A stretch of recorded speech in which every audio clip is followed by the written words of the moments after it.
There we are. Hey, That's some music.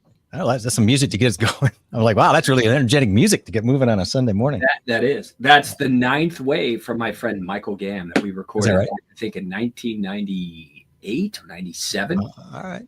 And so we put together, actually, we had 5 tunes that we recorded in that session. And then we had added a couple of Hendrix covers that we had done.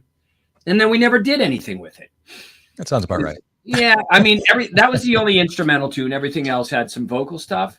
Mm-hmm. It was pretty cool. And that was my my older brother playing bass when he was still playing bass. I don't think he's playing bass much these days. He had played it early on, kind of put it aside, came back when I moved back from Europe and said, hey, I'm going to play bass. If you play with this, we were working with his neighbor who had some singer-songwriter abilities and would get, this lady knew how to get gigs. I don't know how, but she got some high-level gigs in the LA area that most people would have been pining away to get.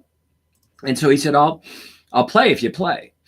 And then my friend Michael, who I know forever and ever and ever, he got back in the fold with me. We were playing in a few different settings, and then the original thing came forward, and we put that together with Mark Shulman, actually, I think. Was that right? Mark Shulman? Yeah, I think Mark was there. I think we used Mark's studio, and he was engineering and maybe co-producing. I think Mike and I were a little bit more at the helm because we knew what we wanted to do. But it's funny you said you came into the feed like that, because I was just thinking, that's a snappy little tune. It's a snappy little tune. I was like, I powered up my coffee because I don't know if anybody's accidentally made weak coffee when you really wanted strong coffee. That happened. I don't know what happened. I can make it the same every morning, but it was really weak.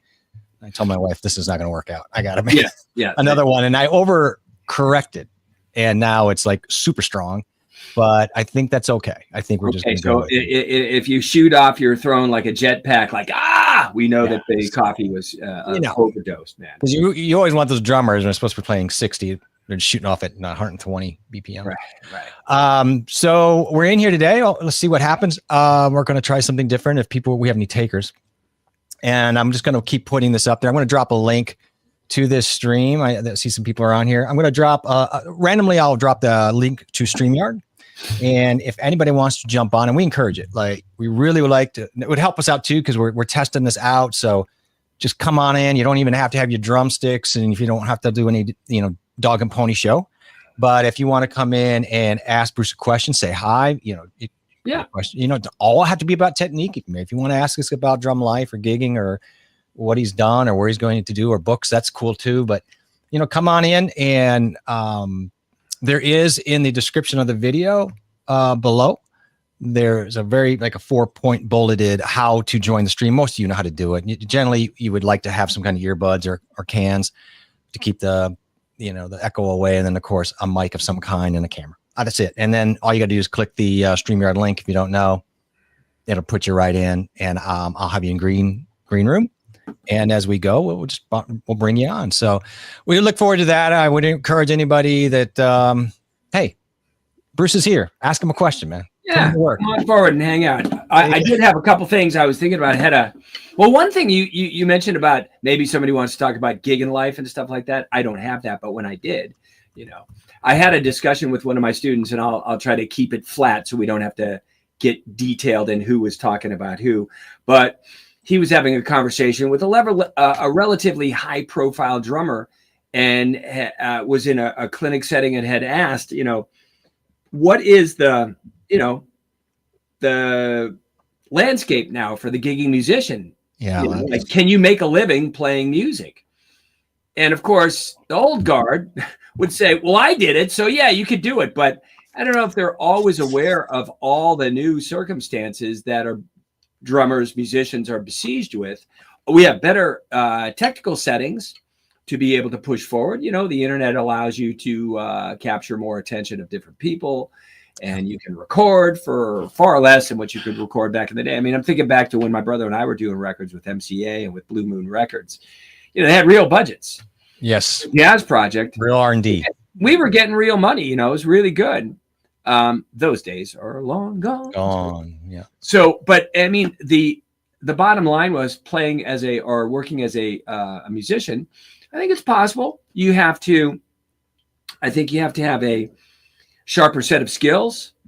You have to also multitask, bringing it forward, like, knowing your technology, because you're back there pushing buttons to play to tracks and sequence and stuff like that. And you might even think about the identity of being musical director, pushing forward into that scene, because that would be, I think you would be more sought after.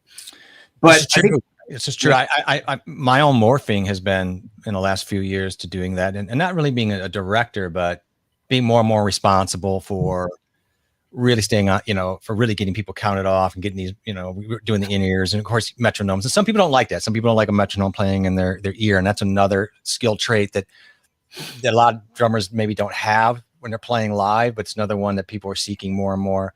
Mm-hmm. But this opens up a whole can of worms because, there are less venues after COVID, it seems like. And then more and more people are using, electronic sequencing and things like that instead of having drummers come in. It's so easy to replace a drummer with digital software, and so that opens up a whole but if you remember back in the late 70s, you remember how everybody's like, the death of the drummer with electronics, that was the whole thing, the whole early 80s drum machine, people were freaking out at that time. And then you had drummers turn into drum machines, and that became a really interesting thing. Like they kind of morphed, to your point. That's a great discussion, and I think you can. One of the things we had a discussion too long ago with somebody, and when I asked about hiring drummers, and they said, I just need a guy who shows up on time, who's professional, who knows what, knows this, they're looking for something that's not even just part of the music and the techniques and the skill sets. Sometimes they're really looking for the whole package. I think you're alluding to that. There's the vibe. There's but I mean, there's also the personality skills, the social skills, social etiquette to kind of push those things along.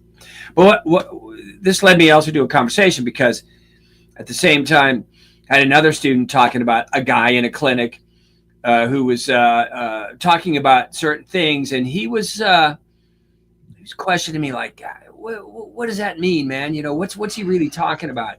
And the guy who he was referring to as the quote unquote clinician was just talking about the nuance of what you can do in terms of your playing. Yeah. And he critiqued the guy.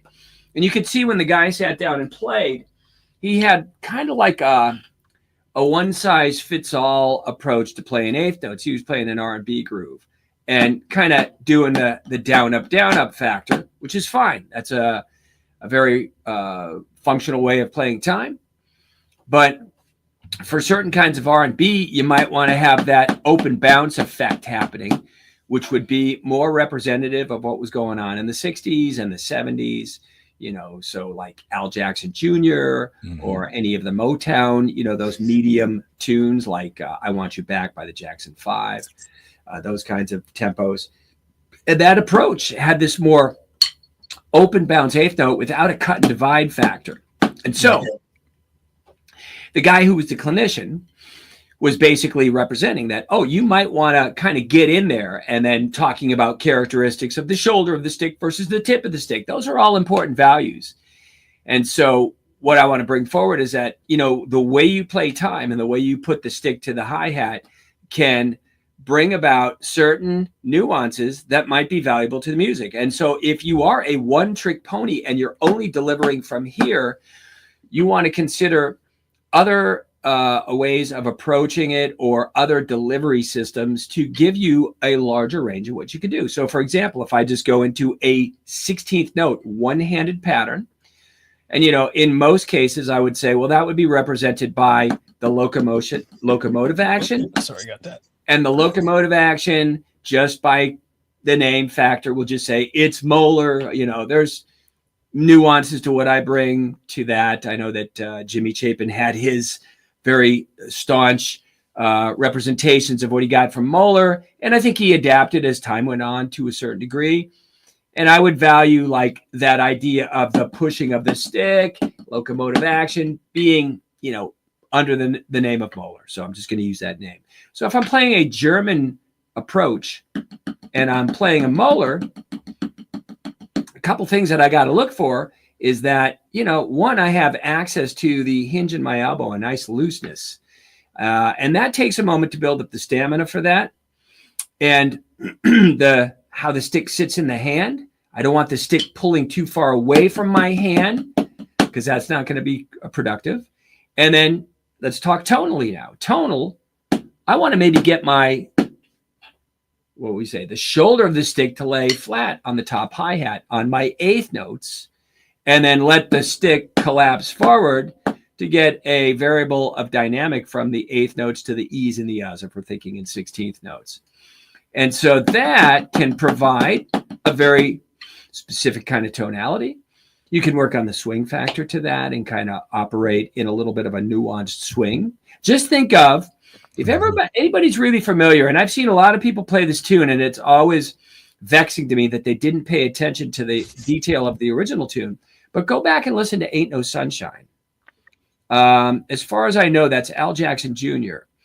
And it's a very cool, swingy, groovy loop thing where he doesn't, there's no drum fills on there. It's just that groove. And he's got those nice syncopated, punchy double 16ths on the not every single time, but that's one of the features of that rhythmic value. And it just has a nice slope. But it sounds to me a little bit more on the stick tip, which you could do in the molar method. And that would provide maybe a little bit more of that balance of weight. And I say balance of weight, you got about 2/3 of the weight forward and back here. And so you're operating with the value of letting the weight of the stick fall forward when you're playing something like that.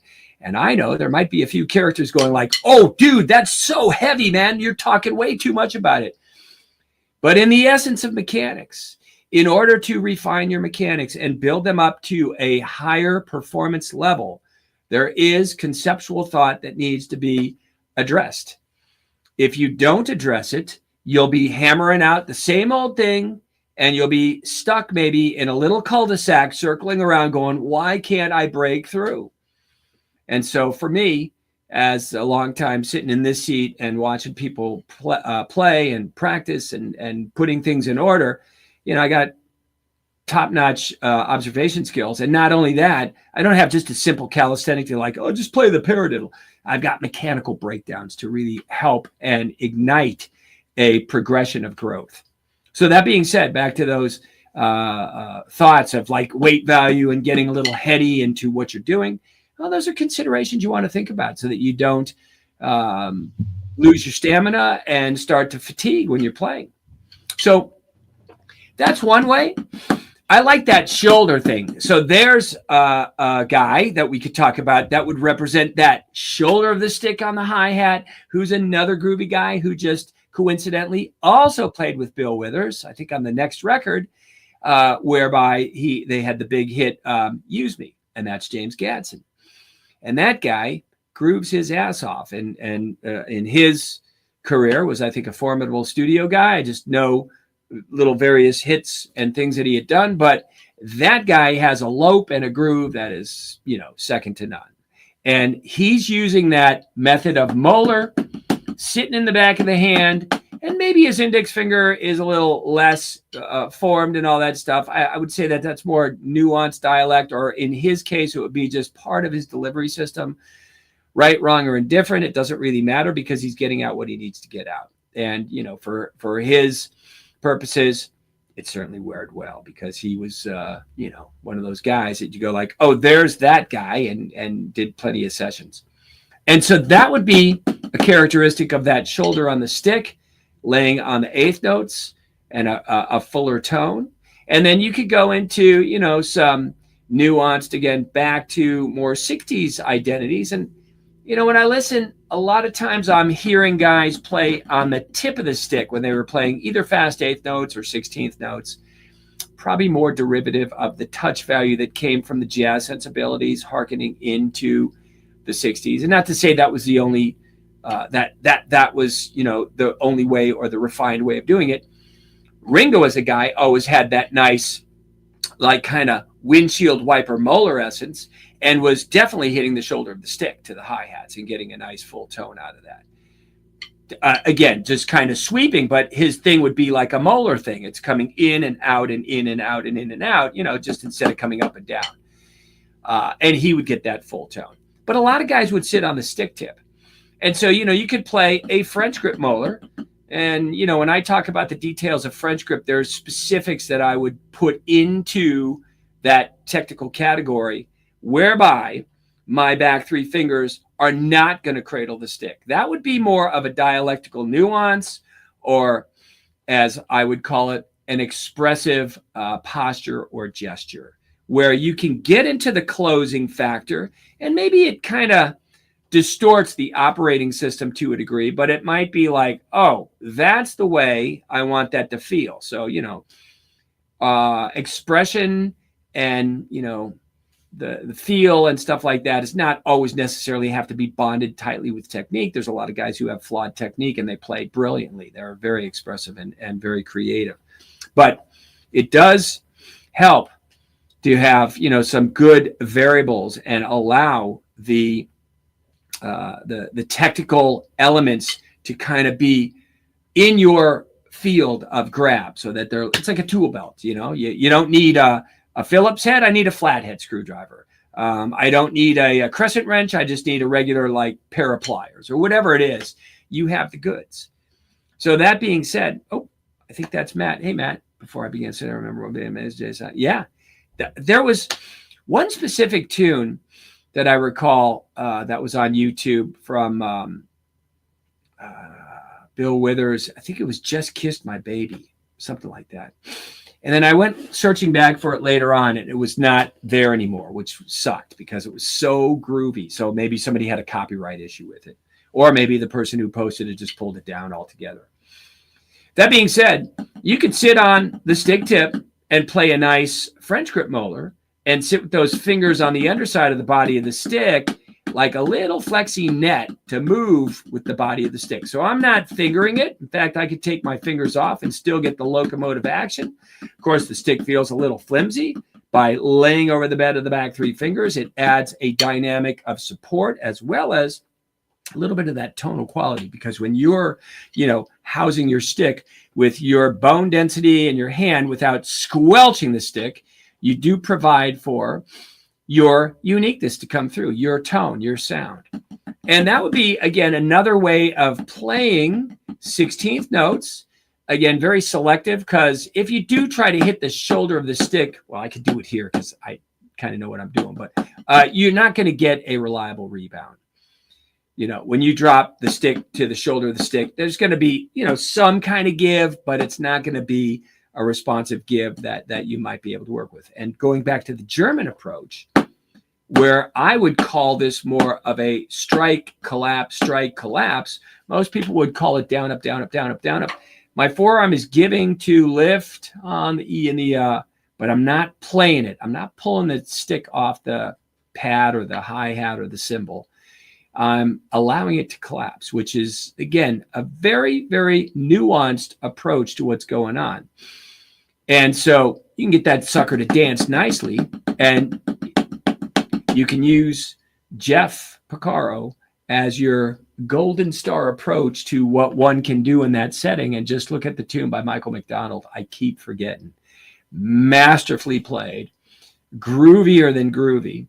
And he was able to maintain the stamina nicely. I think that sits at about 95 or 96 BPM. So Bernard Purdy, yes, another guy who's got that same groove. And mostly when I hear Bernard, a lot of time he plays on the tip of the stick on the hi-hat. He gets that little wispy open and close, like in the Home at Last, where he's playing, I guess if you want to look at it as the halftime shuffle, the backbeat on 3, 1, 2, 3, 4, 1, 2, 3. He's doing that hi-hat there, and he's getting the little wispy openings and not really grabbing the shoulder of the stick to get a little bit more of a more accentuated bark out of the hi-hat. I love that because it's so nuanced, and it's just him. It's his whole ambience of Bernardism coming through that just sweetens the deal nicely. And so those kinds of things are the things I would, get really into. Excuse me. A little tea in the morning, and I feel a little parched here from teaching all week. So that being said, another way to facilitate the 16th notes would be the push-pull method. That would be, again, another nuanced affair. And if anybody knows the tune, You're the Biggest Part of Me by Ambrosia. The drummer on that is Burley Drummond. And Burley worked with me for about a year or so. Oh, maybe about 7 years ago, something like that. And the first thing I asked him, because he had come out of the Freddie Gruber fold, was, hey, Burley, when you played those 16th notes, was that the system, which is what Freddie Gruber would call the push-pull, the system? And he said, yes, I did. In fact, because I know that period of time, Freddie was all about that. And it was a good tool to have in the back pocket, but not always for me. What did I find it to be the little slice that I needed for other dialectical nuance. And so as a young drummer, I kind of got trapped into exploiting that or using it way too much. Anyway, Burley was saying that he used that, and I found that, oh, okay, that's interesting. Okay. So if you've listened to that groove, and if you listen to Burley, he's a fantastic drummer, and he's got a groove and a sound and a feel and just, really brings it. That's what he was doing on that tune. And just to showcase that could be utilized in that setting. And that's a pretty slick R&B feeling tune. Anyway, the point is that would be another delivery system, and you could reverse it and play what I would just describe as the pulled push, which was now the pulls on the eighth notes and the pushes on the E's and U's, which would bring about a 1 E and 2 E and 3 E and 4 E and. For me, that generates a swing feel because I'm so conditioned to play a shuffle like that with the push and the pull. And just to demonstrate like a labored effect, if you were playing the halftime shuffle or some kind of a shuffle and using more of a molar approach, this tip, shoulder, tip, shoulder, tip, shoulder, tip, shoulder, a 1, a 2, a 3, a 4, a 1, a 2, a 3, a 4, that's quite labored. This inside my hand is definitely more efficient. However, there is a tempo consideration because if I was doing it slow, it really wouldn't manifest the kind of stability and bottom I want to get out of the time. The bottom, right? Coming to the bottom to the time. You want to be able to represent an element of bop, that's where the time stops, and have that impact so that every time you drop in, you get that kind of snap, crackle, and pop that you're looking for. So anyway, those are nuanced little identities of playing 16th notes, and they do have I think, a nice flexibility to draw you into maybe more nuanced playing when you're playing. You could, so for me, here's an example. Playing a gig, and you start with one approach. And you know that that's where you want it to sit. And maybe there's something going on, because when I was working a lot of gigs, you didn't rehearse. You showed up and you had arsenals of tunes in your head, and maybe the leader would, in advance tell you, I do this tune, and give you like maybe 8 or 9 tunes to bone up on. But in most cases, the repertoire was somewhat far-reaching to many groups of people around the local Southern California area to play those tunes, So you come in, you know what you're doing, and maybe you're playing something, and you're going into the direction that you think you're going, but something, maybe the bass player's got a different feel with it, or the keyboard player, or the guitar player, or whatever it may be, or that maybe even the leader who's singing perhaps counted it off at a tempo that's not really representative of where it should be. And you got to get in there and fine tune it and fix it. And you don't start bitching about it and go like, hey, you didn't do that the right way. You just go, okay, this is what I'm dealing with. Here's my arsenals of delivery. Can I, that 16th note thing in the molar, that's not working. Let me go this position, or let me do this. So I would go internal, and whatever I could do to adjust to bring everybody to the center of my palm without pointing fingers. Okay. If you didn't like it, and that happened quite a bit on the gig, and you thought, oh, that sucks, they don't do it this way or that way, then don't do the gig. If you are, in for the tasking and trying to figure out and problem solve and bring your best to the gig, then you're in the right spot. You get a chance to really work that. So those kind of nuances, again, can be brought forward, but the mechanics of the hand must be addressed, because you want your hand to have a nimbleness to it and not a stiffness, and not a atrophied approach where you pick up the stick and your fingers just do this. claw that stick. That's not going to liberate the movement of the stick and allow for you to push forward. So in your quest of technique, things to think about are, all the various parts that you have to deliver the stick to the drum. If I was just to kind of point out the 3 delivery systems from the shoulder down, right? That would be like a molar strike is what I would call it. Again, just using that name to kind of parse out that locomotive action that you can eventually build into, the easy release that you have, and working with your anatomy in a very natural fashion and not getting all distorted and winding and wrapping and stuff that just is like misinterpreted, I think, from those who passed it down. And I had a good chance to hang pretty closely with Jimmy Chapin for a number of years and get his take on what it was. And of course, I spent many, many years with Freddie Gruber. And I've had little bits and pieces of other people that I've spoken with through the years. So anyway, that being said, shoulder, 1 delivery, the wrist, another delivery, right? Just coming from the wrist, bouncing, or those kind of strokes, or even small tap strokes would be more wrist driven. And then the forearm. And the forearm would be where I would start with some of the push-pull stuff, just to identify the limited amount of wrist that you want to have activated inside that delivery. Because if you have too much wrist, it gets a little wonky. And so trying to refine these things, and I'll go back to what I said moments back. Oh, dude, that's so heady. But I'm going to tell you, there is a payoff to what that is. You're basically looking at refining those movements so they become natural approach to what you do. Matter of fact, no thought. I use the analogy of, for example, my favorite, because as a kid, I was a huge, huge baseball fan. And you watch, the season of baseball. What is it? 162 games. And then they have about 2 months of spring training beforehand. And even in the throes of all those games, guys are going out and taking batting practice. And they're watching their swing and they're looking at what's going on so that their reactive quality to what they do when they see that ball coming across the plate is that they can hit the ball and there's no flaws to their swing.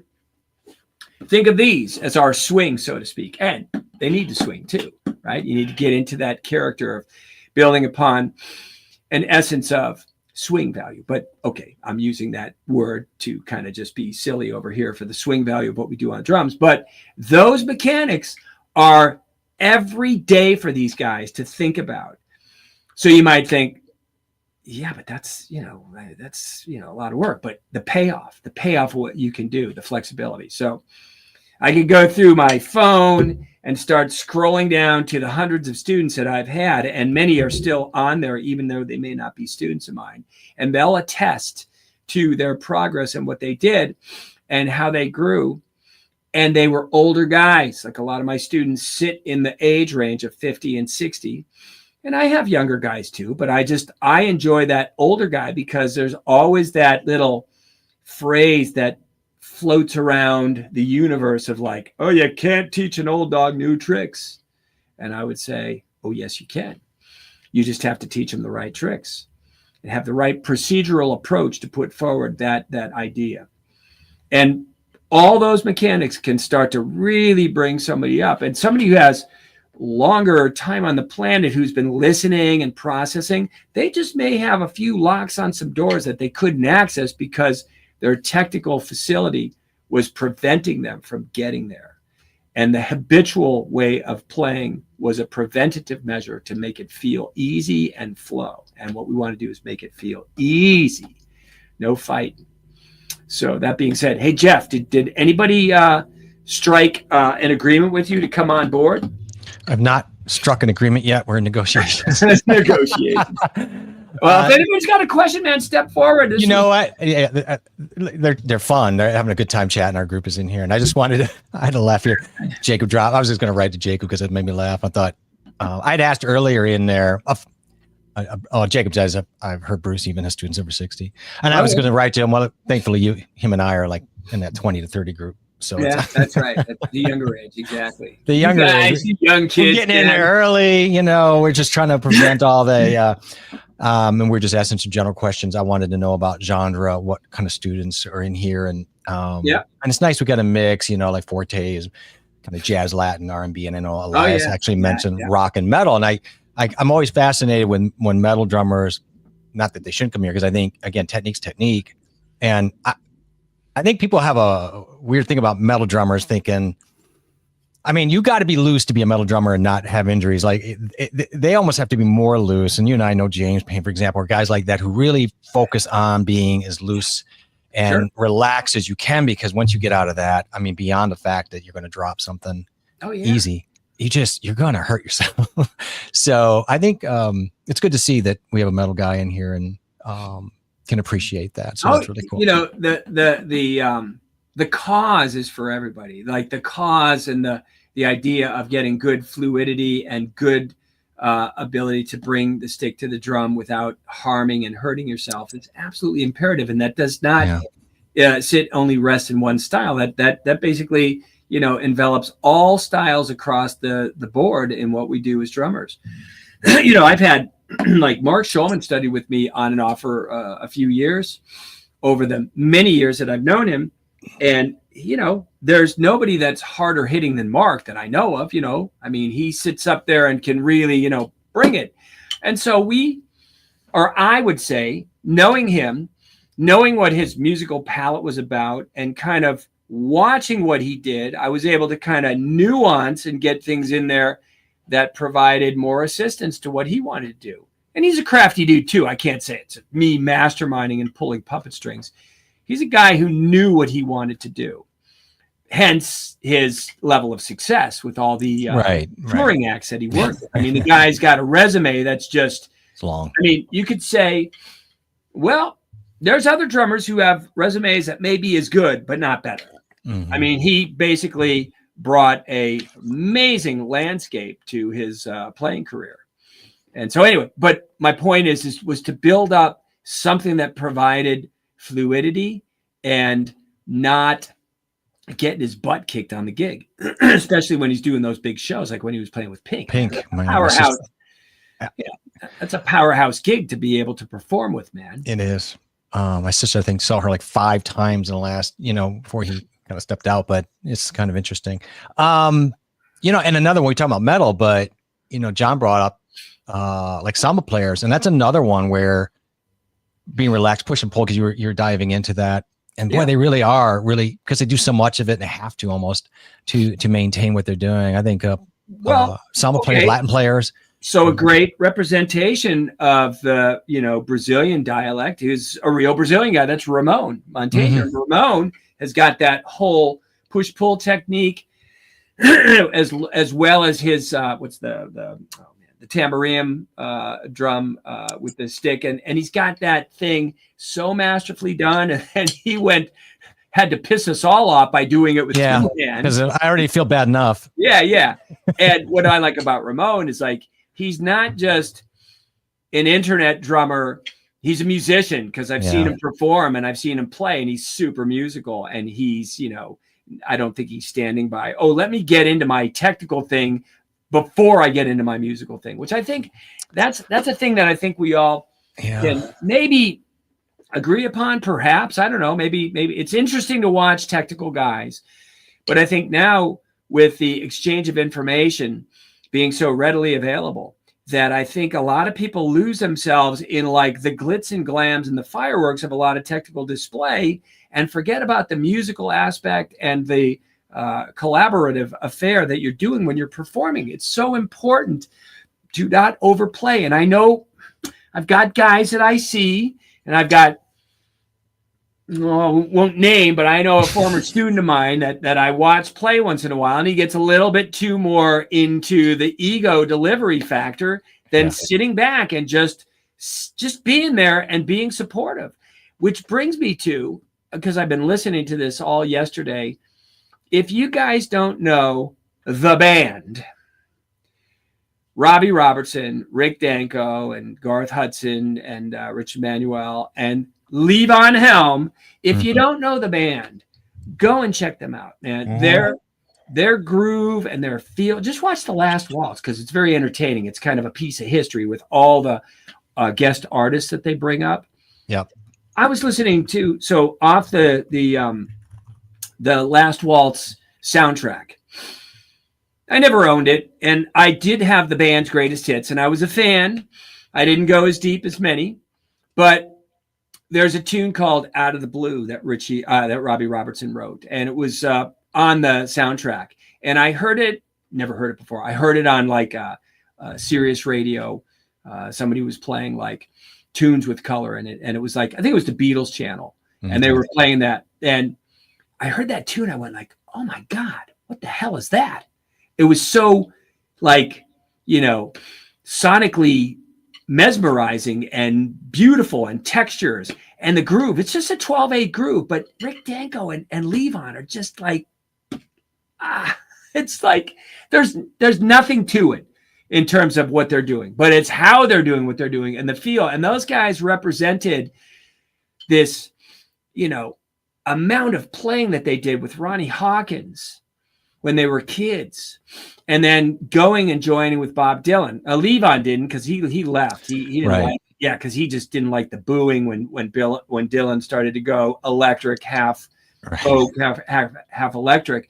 But man, what an amount of playing those guys did. They were in the trenches just doing it, and it represents in their playing this just natural effect. So when you do that with the playing, the same thing with your technique. You want to walk in and get your technical skills all adapted, and then facilitate what you hear musically without thinking about what you're doing. And now it's how you're doing what you're doing. There's so many variables. Getting back to your original thing, we walked in here, which is about, what you need to do if you really want to be a gigging drummer today and get hired and get into the circles of people's thought about, hey, who you know anybody who I could hire for these gigs? That's a big part of it. What cured me about overplaying was making myself listen to live things that I had done. A lot of those are recorded by the band, and I'd go back and listen to them, and I'm like, you could see when the ego was really getting away. You're not serving, and it's embarrassing. It's I don't want to say embarrassing, but it is a little bit like humbling. So game tapes are always something. Got some good questions here. I want to jump on here. Jugger on drum says, I'm over 60. I practice every day, playing jazz, big band, and small and some rock funk. I have a problem getting that paradiddle faster than 160 in 16 seconds. Yeah. Is there a way forward? Yeah, there is a way forward. Call me up. I mean, the breakdown of that needs to be, I need to see exactly what you're doing, and then I could kind of evaluate what's the hitch in the get along. Yeah, and that just goes back to, if there's any way for you to get online and grab the link, I'll drop the link in here. Yeah. And you want to show anything, anybody wants to kind of show some things on the tap pad or even on the foot, we're encouraging you to do that. We're doing that today. I'll drop the link again in here. It's very easy to do, and don't hesitate to do that. In the meantime, I'll let you answer that question as I take care of some business. Well, so, the addressing of how the stick sits in the hand, absolutely imperative, because if you're not being flexible with the movement of the stick, that's going to inhibit your ability to play faster. And on the paradiddle side of things, let me just change here because I warmed up with my 5Bs. Let's go to the 5As now. These should probably feel pretty good. Yes. So when I'm playing a paradiddle, it's not about the sticking, and there is a definite relationship of the movement or the choreography that's going to bring forward an easier fluidity to that. And when you do that, of course, it's all context, because if I'm just playing a couple of paradiddles, I've got a move, and then I got to move somewhere else to another sticking or phrasing. So, and traditional grip, okay, no problem. The traditional grip, man, you got to have some bang for your buck. And how that works, getting that index finger to be somewhat of the trigger to pull in the doubles and understand the lift and the drop to what's going on. There can be a cradling effect. If I play slower, I'd probably want to have a little bit more of this cradling effect. Index finger, kind of clamping on the side, ringing, working as a team. And of course, my thumb is ultimate in terms of the pressure point or the squeezer. But these guys work in tandem with the thumb to basically bring about a little bit more point and structure, depth to what you're doing, because you could, try to index finger pull here. It might be a little flimsy, so the stability factor of these guys can add to a certain element of that quality of stability to the stick. I know, but I'm trying to get the words out clearly. But the point is, I'm playing faster. I've got to let things go, and I've got to be able to catch them nicely. And the index finger becomes the mainstay for the double. Let me come a little sideways here, and I'll just show you the pull that I get in, and you get this what Ed Shaughnessy. I don't want to interrupt you. I had a little problem with your feed. It seemed like it's coming back in now. And that's usually you and I are both hardwired up pretty good, but it's either something coming in or just it's probably StreamYard. It's probably maybe. No, it happens. Believe me, it's sometimes StreamYard. We're okay if it happens again. We'll just reset the thing. But you're back in and you're good now. I just want to let you know. So I'll just kind of jump back and just go back to the paradiddle and the functionality of the traditional grip. If I'm playing a traditional grip version of the paradiddle, slower, I want to probably go into more of a thumb cradle effect to stabilize the stick a little bit better and bring a little bit more control and density to my strokes and not let it feel flimsy and wobbly and spaghetti noodle-ish. And so, but the transition from that slower way of playing it would need to be met so that you can pull it in and get that index finger to be a draw for the quick snappy doubles. And I was going to state when I was having this issue, so if we didn't catch this the first go around, Ed Shaughnessy referred to Buddy Rich, his role as the whipped cream role. And what I ascertained from that conversation was this rolling like a whisk, kind of whipping the cream and getting that kind of circular action to the thing. And that's not even premeditated. It just happens when the mechanics are right. So, but going back, and I'm not really a trad grip player, but I teach it all day long for those who are trad players. And just a quick note, for me, traditional grip, easiest grip to teach for me. Easy, not overly complicated. I know a lot of people go like, yeah, but it looks complicated and there's so many things. Come to me and I've got some specific breakdowns and you'll see that slide forward nicely. But with the match grip, because that's where I rest in my playing position, I do use the traditional grip for brushes, but for just general playing, whether it's jazz or rock or blues or whatever, match grip. And so, I have variables of positions, heights that I could work with. So when I'm playing jazz, my stick would rest more here, which would be representative of the same positioning in the trad grip, and et cetera, et cetera. But so those flows or movements or bounce values that you want to be able to grab are going to be best represented with a good hand structure and knowing how to respond to the stick easily. So if you're tight and you're just cranking out right, left, right, right, left, right, left, left, of course you're going to have a limit to your speed. You're adding a lot of tension. The stick needs to breathe. How do you get it to breathe? You have to work on the operating systems, right? The shoulder and the elbow and the wrist and the fingers, and get everything to be coordinated with specific, what I would say, focuses. Like if it's just a wrist, we focus on specific things. I got a whole range of different things to bring about an understanding of that. Should the drum be tilted sideways for traditional grip? I don't think so. I think it should be a little higher, but I don't think it needs to necessarily have the angle. I know there are guys who would perhaps argue that point, but it depends on period, because you could look at different angles of Buddy Rich's snare drum, and sometimes it was a little flatter, and sometimes it had a little bit more of a extreme angle. What were the changing points? I don't know. We'd have to talk to Buddy about that. But I think Jeff Hamilton, who's a phenomenal player and has a fantastic facility, he's playing, I think, relatively flat with his snare drum. I don't think he has any kind of over-the-top angle forward. I think that, to me, that kind of limits a few things of what you can do. And, if I just go to my Jimmy Chapin imitation, when I was hanging with Jimmy, and this would have been the 90s, so my statement that I'm going to make would be, at the time when I was hanging with him around between like 92 and 2000, well, even into the 2000s when I moved back to LA, but he would say, if I was a young player today, I would learn match grip and I would play open-handed. That's Jimmy. He started, though, as a traditional grip guy like everybody did because that was just protocol.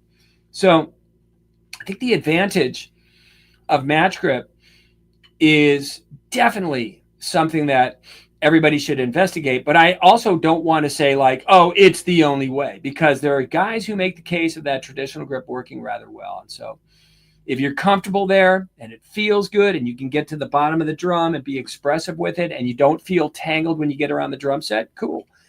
But yes, ergonomics are always the essence of what I do. I have a student, he's a newer guy to the instrument he's 59 now, but he's been playing for a little over a year and a half, almost 2 years. Very musical guy, played trumpet as a kid, has, a good ear. And we've talked about that extensively because as an older guy and he feels behind the curve, he's pushing forward and he has the time to put into the instrument. And you can see the progression nicely on an upward trajectory for him. And the big issues were solving like positionings of where do I want that ride cymbal to best work for what I'm doing. If you have the ride cymbal up here, you've got no drop to it because you're up here holding that stick and you're going to play that stick to the cymbal. Yeah, you'll get a response and a bounce, but that's not the most effective way to play. And I always rest in this statement. What's the difference if you don't know the difference? If you have not experienced the variables of what you can do for different positionings, etc., then you're not really qualified to make an opinion. A lot of times we have emotional opinions that are brought forward because we're holding on to what we think is right and what we've done. And that's fine. I'm maybe sometimes like that, but I've prided myself through the 44 years or so of teaching to adapt and reassess and rethink and watch what's going on. And with the hundreds and hundreds of students that I've worked with, those have become my teachers and my inspiration to make better problem-solving exercises and to get to the heart of it a little quicker and not be stodgily, holding on to a certain idea. That's not going to help. So anyway, back to, angles, etc. I don't think that you have to sit in an angled snare drum with traditional grip. That would be for the individual to kind of assess what's going to be the most workable situation for what you're doing musically, and are there any limitations to that angle for what you want to maybe lay into for a backbeat? Because if you're only now dropping here because your angle is here, you might lose out on the greater value of threshold of drop, right? Those kind of issues and having some play in what you do with your release to the snare drum needs to be addressed. If you only have a short drop, you're not ever catching traction with gravity and letting go of the weight of the stick along with the floating nature of the forearm dropping. Now I say weight of the stick because that comes first. You don't want to overpower the stick and let your weight drop and get ahead of everything. Your stick drops how it drops. It's got its weight value. So you just want to be able to fall with it. If you ain't falling with it and you're working it, that kind of will remove some of the essence of what you can produce acoustically, because now you're hammering and hitting rather than getting the sound out of the instrument. So you got somebody there, or what's going on? I don't have it. Not online, but I wanted to throw, it's more of a, we haven't done a pedal question here in a minute. So I thought I'd throw one out for you on that one, just because maybe I'll stretch you out a little bit on your camera. I don't want to say Itamar. He just said, hi, Bruce, what are your thoughts regarding heel down on the kick? Now, I did ask a follow-up, and I just said, what do you play? And he says, I'm basically studio and live drummer of all kinds, from light to heavy. Yeah. So, So for me, my initial development as a kid was to play heel down. And the reason I did that is because for 1 year before actually getting a drum set playing on the practice pad, my teacher was saying, tap 4 on the floor. And you weren't going to drop your leg. He just said, tap your foot. So you just played. Here, I'll just switch cameras real quick and I'll play. Let's see if I could do that pretty quickly. Camera 2. Yes, camera 2. So if I'm playing that heel down, I'm just tapping. Okay, it's my left foot, but I'm just going like a 1 E and a 2 E and a 3 and 4 and 1 and E, a 2 and 3 E and a 4 E and a 1 and 2 E and a 3 and 4.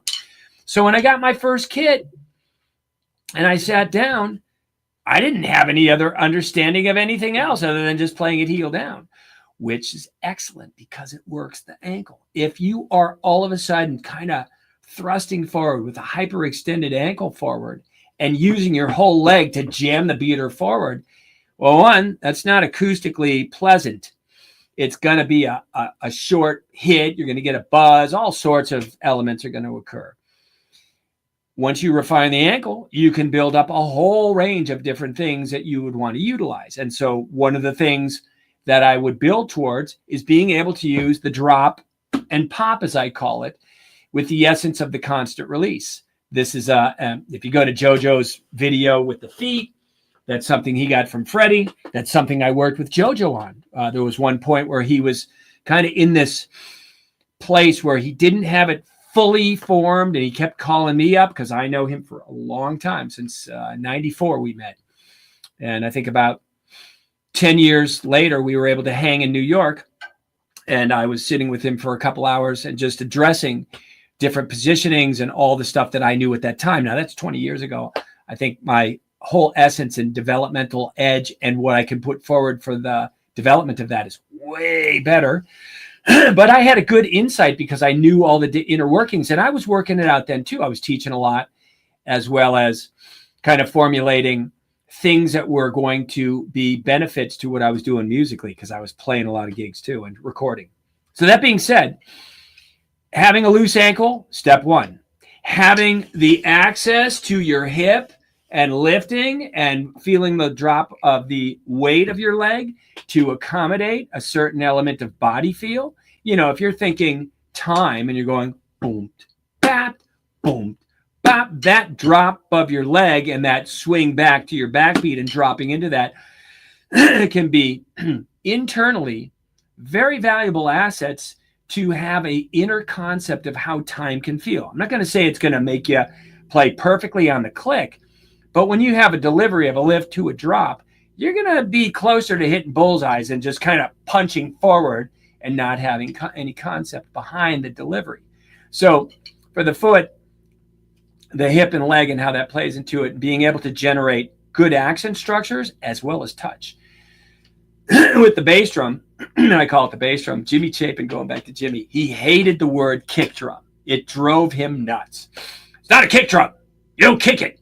You know, so, but what he didn't understand is, you know, on the board, when you're doing a mix to avoid any mistakes, bass drum and bass, I think engineers just wrote kick, and it became more of the protocol of calling the bass drum a kick drum. But the point is that you can have all these different delivery systems and build upon touch and value, because the bass drum is not just this one dynamic of an instrument. If you're playing jazz and you're feathering, you want to be able to bring a nice essence of how the beater ball can touch the head. And behind that, create an element of, what would I call it? I call it intention. Your intention, you're throwing forward. You're like a radio transmitter, and your clarity and your confidence of that. Okay, you have to work on the dynamic structure because it's not easy to play light on the bass drum. And if I play feathering bass drum, I would sit more on the ball of my foot and generate a little bit of a bounce factor. So kind of bringing the beater ball forward, you're already now drawing tension out of the spring. And if I just bounce in a controlled way, like I actually have a spring under the pedal, I can bounce nicely, keeping the beater ball close to the head, getting a nice touch, and not overplaying it. And that also puts me with my heel up into a position when I want to drop a bomb and get a little bit more out of the drum. It's all available. So bass drum technique, as well as the seating posture and the seating in relationship to how you're doing this, man, it's so important. You sort of touched on it, but I guess Don kind of wanted you to, could you talk about bearing the beater versus floating? I mean, in your world, do you use both? I mean, I know that, you know, for your jazz approach, you probably don't play a lot of heel up, but. Oh, I do. Oh, I play. You do? A whole range of movements. Absolutely. So bearing the beater, that would be definitely a quality, I would say. Again, that goes to like more of a posture gesture, a dialectical thing, can be helpful for a certain kind of sound. Like go back to the 70s where the guys had, you know, bass drums, no head on the front, So there's no That's resonant quality to the drum really, because it's all the air just goes flying out of the drum rather rapidly. And there's a percussive nature to that. You know, there's a tightness to it. There's a certain responsive factor. So would I say, is it wrong? No, it's a characteristic that I might bring forward. I can generate a good drop and pop and get the positioning of what we would think of as the to one, which, okay, that could be 16th note or it could be like a little bit forward, like almost like a 16th triplet, or maybe even a 32nd note to draw upon like that funk of, like, if I go back and listen to, like, I don't know, the Ohio Players or Kool and the Gang of the 70s, you know, or Earth, Wind and Fire, any of those funky groups that were bringing that stuff forward. I would say, like, that might be something to be able to do. So while I wouldn't downplay it, I wouldn't start there. I would start more about getting the bass drum beater to be responsive. When you're thinking about acoustics and you're talking about, concert bass drum or timpani, you're going, bang, you're taking that mallet off a bass drum and striking like this. You're not throwing it in. That would destroy. And so those kind of, what I want to say, techniques, or the development of the facility of that takes a little time, but the payoff is big. You can have more range in what you can do with your feet. So I have, you know, different arrangements of things that you could do, and I demonstrate them when I'm teaching, and I bring about that understanding. And I don't say, this is the only way. I say, this is the way I would use this. Now you've got the tools. So you've got, you know, the nice pens and the rulers and the paper. And now you know how to draw like a nice floor plan of your house. Go build it. Don't build my house again. But, you know, there's a lot of commonality with what we do. So we can't say it's got to be so drastically different. A lot of the inner workings of the foot are what they are. It's, you know, you got to have a loose ankle. If you're only pressing forward, again, you're just limiting what you could do. And having that atrophy or tension, I'm just showing this as like being the forward part of my ankle forward to my foot. If that's got tension and you're not able to come back, then you're limiting what you can do with your foot. So I would be more inclined to stay off the head. And even if I did, you know, do that other way, I would be very clear about coming into the head and trying to not get any, you know, residual kind of bounce, so that you're really burying it. Again, I haven't done any sessions like that I can recall in the last years. I don't know. When I was younger, I didn't think about this stuff. So my foot kind of worked how it worked. And then there was a kind of a moment where you realize, yeah, I'm struggling with this. What can I do? And I had all the goods. I just had to kind of refine it. And a few things along my path, like watching Steve Gadd in 1993, were like real huge epiphanies to what you could do with the foot. Not that I didn't see Steve Gadd before, because I did. And I had the video, the old Up Close, where he talks about the concert release, or he refers to it just as a tap dance motion. And I already had that. That was a Freddie Gruber exercise. I've embellished on it. I've added, I think, more substantive, useful aspects to it, so it can really be a benefit to your playing. But you got to work it. But coming off the head, that's my game. I want that bass drum to sing. Elias Bush here. Bruce, here are some questions. What is your approach to timekeeping? How do you perceive time internally yourself? What exercises you recommend to build solid time feel? Well, there's a few. For approaches to time, let's just say categorically, we could put a few little ideas forward. One, just, you know, intellectual time, knowing how to subdivide with a metronome. So when you hear a metronome at 40 BPM, you're not just trying to shoot darts and hit the 40 BPM. You're subdividing. You're feeling a subdivision to what's going on. Okay, that's part of it. You can accentuate that by understanding the orbital value of your lift and your drop. And by practicing that, you can refine that movement to be more structured, and then create confidence inside your delivery and your approach. There's also a weight value inside the choreographed motion. So I'm talking about orbital effect, But in terms of, like I was talking at the very beginning of this whole stream, 16th notes. I've got emotion here. I don't want to just kind of hammer them out or get in and out of the cycle of this 2-note delivery, because that can kind of disrupt things and maybe not let it sit. So the identity of choreographing all your movement, and it's not rocket science, it's very logical. There's a very insightful approach I put forward so that what I call the inner logic of movement steps right forward. You do enough exercises and it's not like this list that's so long that your head will spin. You go like, oh, I got to do that. I got to do that. Oh, okay. Let's reinforce that. Now, the smoothness of the delivery, that just takes time. If you've been holding sticks for 20, 30 years, 10 years, and you're tightly wound, to just push a button and go like, all right, you will now instantly play loose. I will wave my magic drumstick. Ain't gonna happen. You have reflexes. You have an internal little computering up there that says sticks, drums, music, let's play. And you just do what you do, or you worked on what you do to get out to play what you wanted to play. Okay, you might find it's quite limiting later on.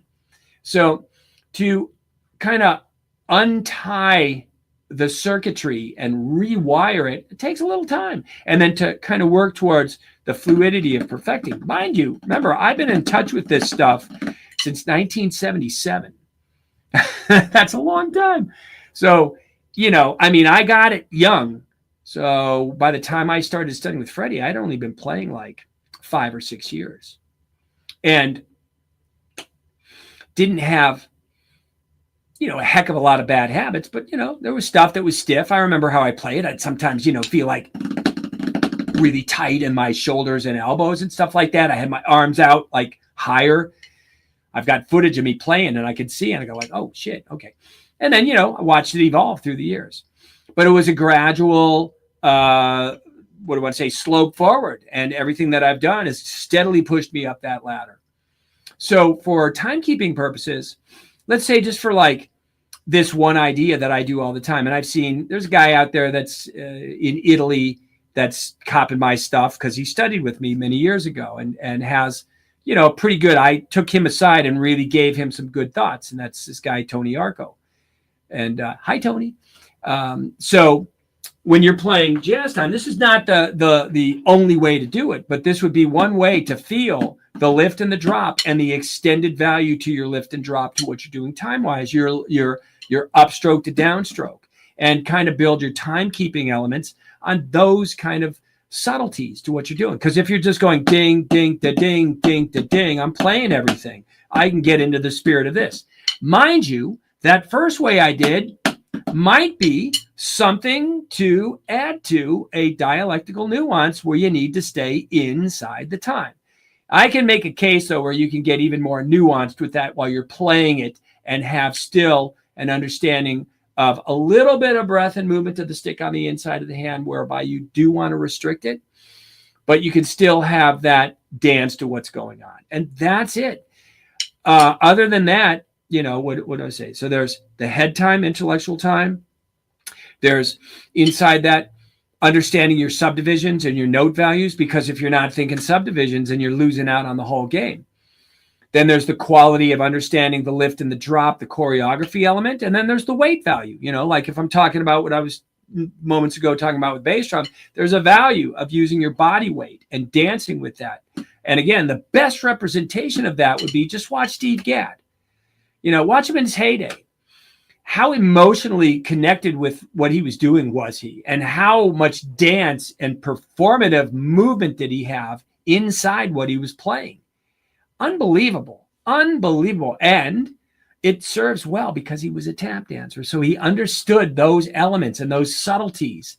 Tap dance, very musical and very rhythmic. And of course, got to be light on your feet and be able to shift your weight and dance effectively. So think of your sticks as your tap shoes and think about how that all moves. And you can get a really nice quality that will enhance how you feel time. So I can't say one specific exercise that would be the go-to, because there are several.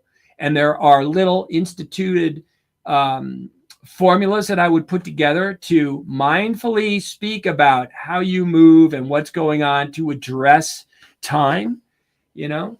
And there's guys who just do it and they do it great, and they might look at me cross-eyed and go like, I don't know, man. But I would say for the more my what I would say description of myself is a guy who just worked hard and, you know, did a lot of different things. I didn't think I was the most talented guy on the block. It was just I stayed steadfast with sticks in my hand. I tried to take every playing opportunity and get my ass kicked and learn from it and stay with eyes and ears open and stay in that mode of like the learning mode. Like, I want to learn. I want to learn. I want to get better. I want to get better. And you'll discover certain things. Okay, the body is the body. If you want a realignment of the body, come to me and I'll be able to fix that, you know, not rapidly, but fairly rapidly if you do what I tell you to do. In other words, if you're with me and you get on board, I've got a very comprehensive system of breakdown, all the nuance and all the little details of understanding.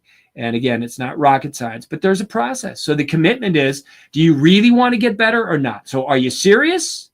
Let me ask you something, the Freddie Gruber. Bruce, let me ask you something. Are you serious? Are you really serious? You know, that kind of attitude. Yeah, I was serious. I took it on to really elevate my playing. Wouldn't the German grip in the right hand on a tilted drum be the same mechanics as American drum on a flat drum?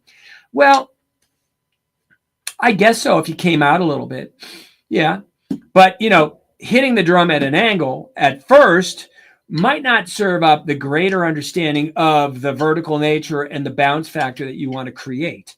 So while I'm not vested into saying you have to play like that, there are definitely performative exercises to work on to get the nuance and the feel of that, so that when you do shift and twist positions a little bit, it can work. So the American would be a good hybrid of those elements of German, for example, you know, the wrist being able to be played in there, and, you know, the French having the elbows out, having access to good fingers. Because if you try to play fingers palm down, in most cases, there's maybe a few freaky guys out there that can kind of manifest that and pull in, but that doesn't feel good to pull in here. So when I just roll out slightly, I can get my fingers from the base of the knuckle to be more productive to push that stick along.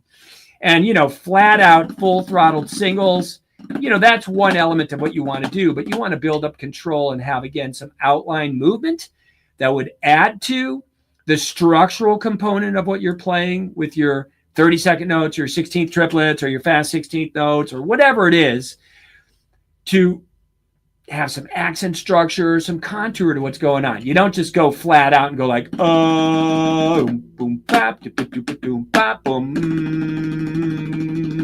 You know, yeah, maybe. I doubt it. But, you know, I'm not saying you can't do it. You could. But it's not necessarily like the, you know, first call on the list of priorities of things to do. So I hope that answers your question. Jeffrey, anything else in the line of questions on the Chiron down there?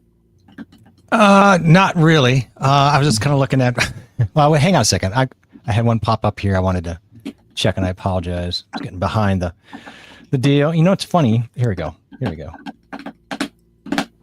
Hey, bro, could you explain the middle finger fulcrum? I get pain on my finger. Boy, there's a common one. I got a pain in my finger. I got a pain. Okay. Well, it depends on how hooked and much pressure you are exuding with your middle finger. So the middle finger is a reliable source of pivoting in the German position. In the French grip, not really, because the stick's just relegated to pivoting just over the index finger. And so when you're playing in a German position, you want to address, like, what's the factor? Are these guys involved? Because if these guys are involved, then they take up some of the slack and the middle finger doesn't have to work extra hard. So now, I don't know what your condition is. I can't see you playing, so I can't really make a real pointed observation to address what's going on. But that being said, those are some of the things that I would be able to see clearly.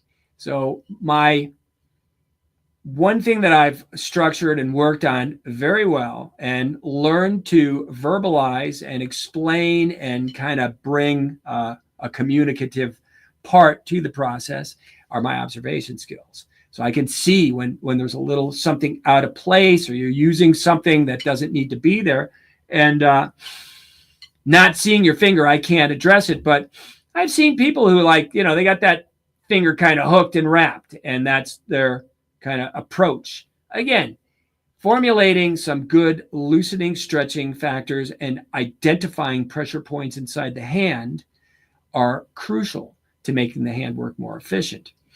And setting up that hand so it just looks relaxed, and it is relaxed. I mean, that's what it is. It's like, you do watch those old Freddie Gruber videos. There's not a lot, but he's going, huh?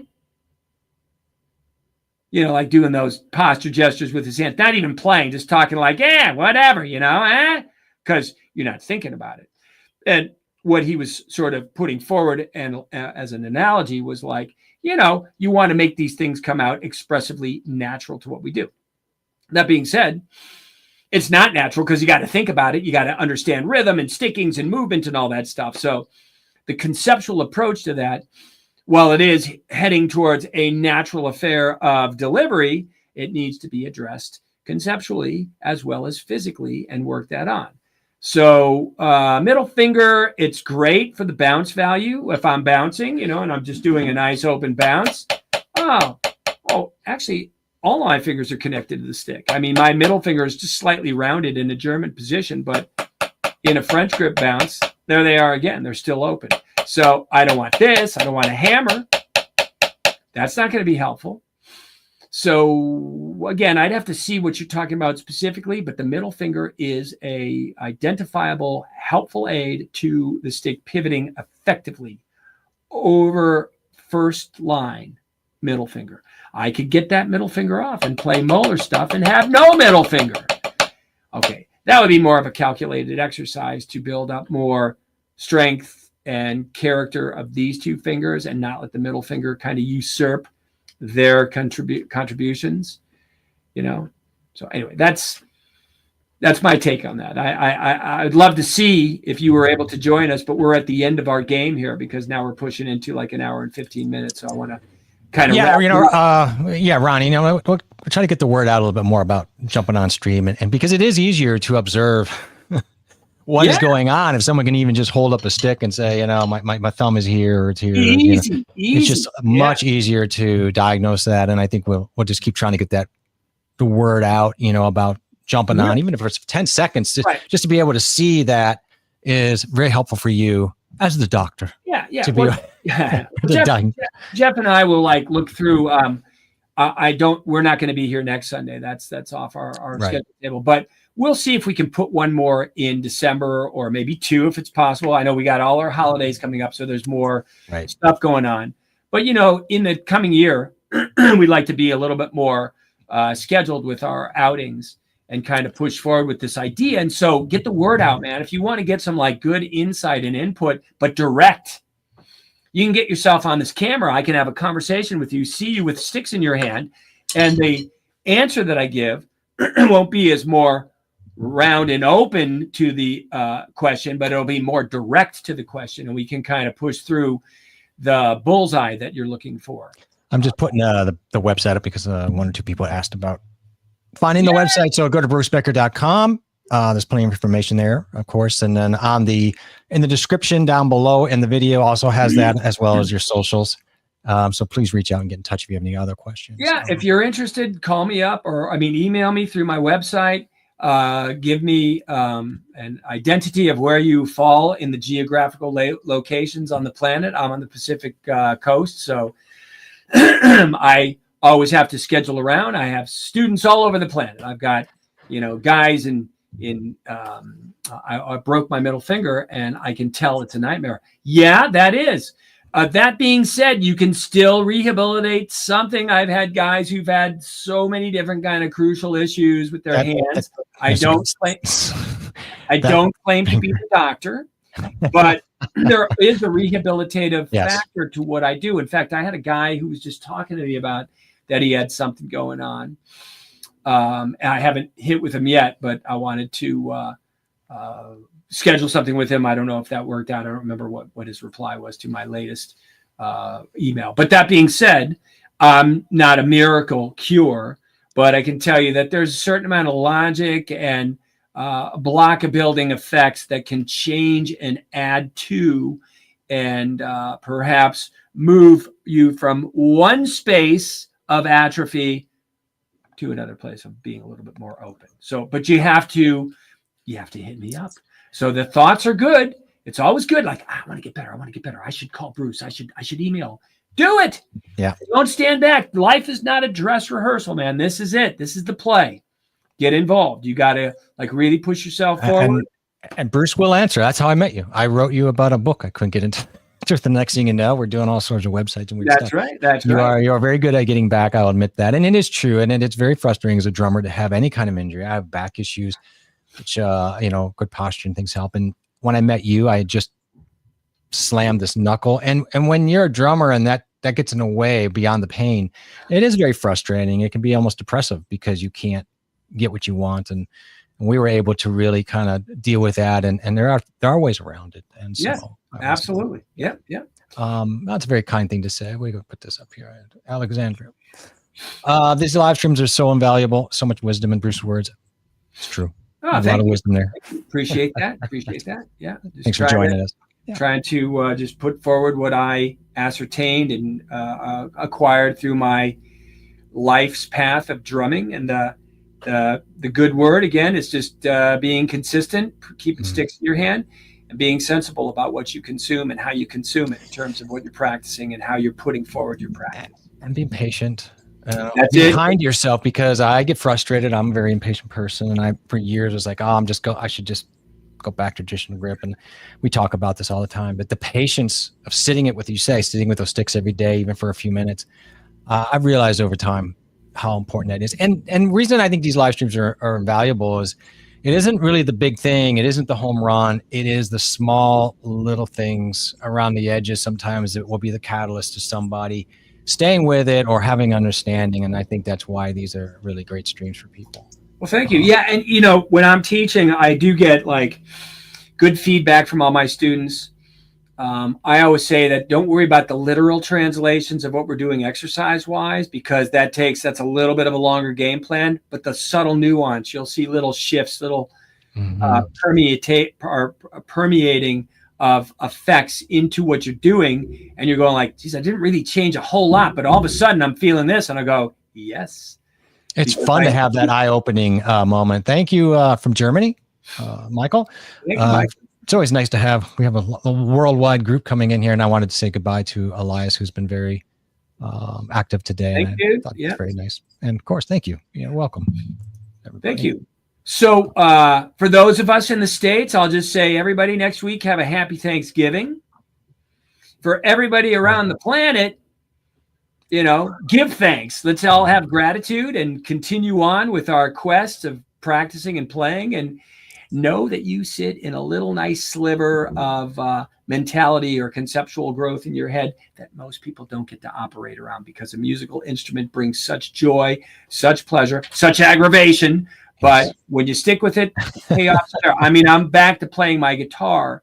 And so I've noticed, How's that going? Well, it's good. I can hammer out the same 22 or 24 chords I could like 40 years ago. However, my ear and my understanding and my dexterity, I'm not a picking guy. I'm more of like a songster guy. I'll just play songs and I'll work on voicings and, continue to kind of help keep my voice in a certain place, because as a longtime singing drummer, being inside teaching all day long, 5 days a week, I've noticed a little bit of drop off. But if I do the right things, just like with your drumming, I notice a change and I notice a little bit of stability or growth forward. So, same thing. And I get frustrated, but I just sit slowly. And sometimes I look at that guitar and I want to like break it into pieces and pick up my sticks and go like, guitar, let me show you. Because the drums are so much easier for me, I don't know. Maybe it's just because I've gotten older, but I've gotten better at, maybe it's just also experience, but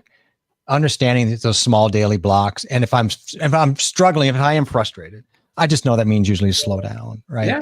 And that's hard because I don't want to slow down. I just want to kind of get it and move on. And but these little small building blocks, such a psychological thing, but it's so important to stick with it. That's it. Yeah. All right, guys. Jeffrey, thank you for your great co-hosting as usual. And I love it. Nobody jumped on the StreamYard. I was really looking forward to experiencing that and kind of getting to see how that works. Hey, from Norway, we got Denmark, Norway, Switzerland, Germany. It's been quite a group in here today. You know what? I get it. I think there's a lot of reasons people are not sure. First of all, they're not really yet educated that we would allow that. Second of all, there are people that maybe are a little apprehensive for one reason or another. It could be technical or it could be just getting on and saying hi, but we will encourage that. We will encourage that until we get it. And then once you have one or two people come on, the floodgates open. Mexico, of course. There we go. Everybody's represented here. Nobody from Canada? I'm surprised. Very close. I'm sure there's a Canadian. There's got to be a Canadian lurking somewhere in the world. Look at this. I'm just going to put them up here. Chile. I love the representation that we got going on here before. Hey, Pedro. Yeah, absolutely. We'll get it going because I think it's helpful for everybody, but I think we'll just keep doing the repetition, leaving the doors open. Yes, and eventually they'll come in like a bunch of raccoons and rummaging through our house. I say that in a loving way. I don't mean that. That's right. Raccoons are cute, right? Lovable raccoons. They look cute till they bite you. Till you hug them, and then it's all game's over. Game changer. All right, everybody. Thank you, Bruce, for everything you do. And till next time, everybody. We'll see. I guess on the other side. So peace. All right, peace.